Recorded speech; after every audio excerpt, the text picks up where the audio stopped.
I almost didn't go.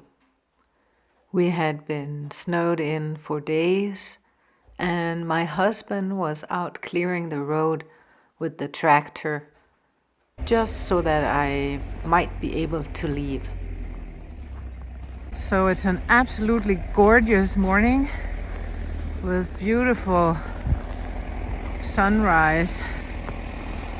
Hard to believe that it was so stormy last night. So hopefully we'll be able to dig our way out in time to be able to take the bus. For a while it wasn't really clear whether I'd be able to go at all. And I noticed that familiar feeling, that small temptation to stay home, to let the effort decide for me. But I've learned that when something feels slightly inconvenient, it's often exactly the thing that I need. I live very rurally, far from museums and larger galleries.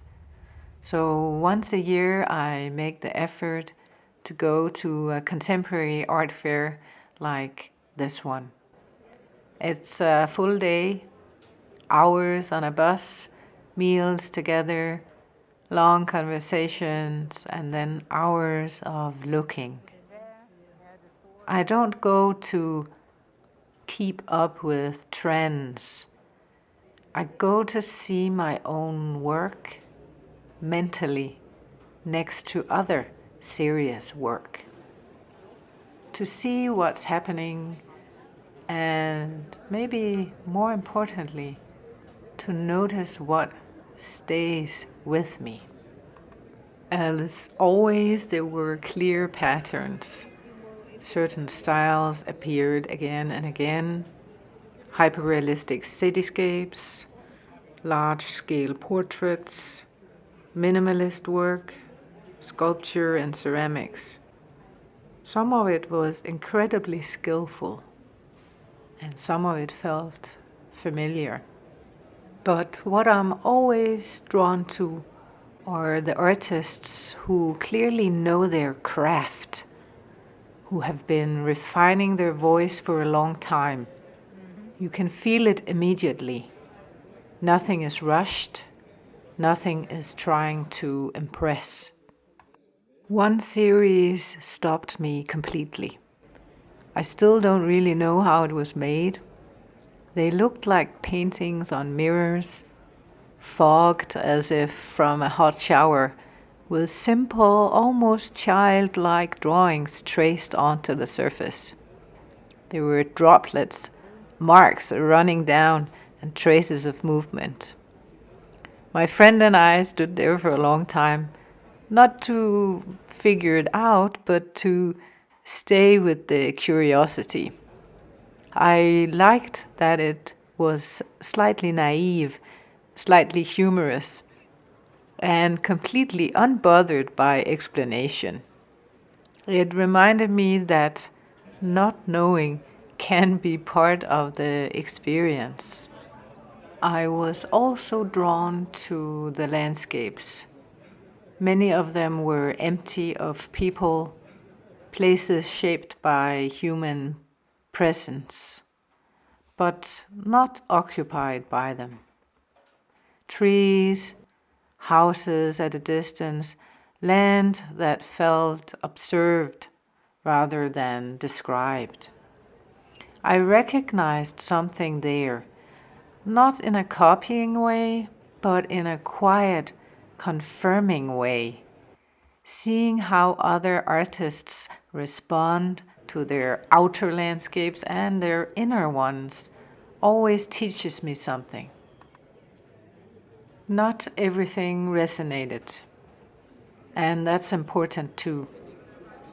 We often think we learn from what we admire, but I believe we learn just as much from what we don't connect with.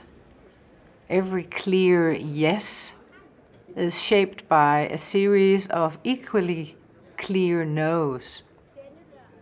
What we choose to include and what we deliberately leave out says everything about our work.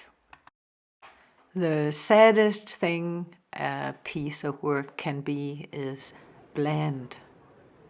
Not loved, not disliked, just passed by. The work that stays with us are the ones where we feel something about them.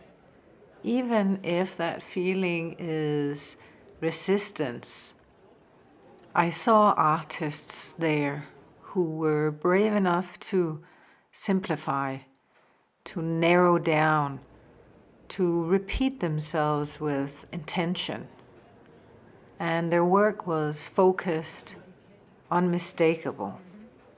On the way home, I kept thinking about that, about how easy it is to keep things open because focus feels risky, and how necessary it is to go deeper instead of wider, to stay with what matters long enough for it to become truly yours. We don't need to please everyone. We don't need to explain everything. But we do need to care deeply about what we say yes to.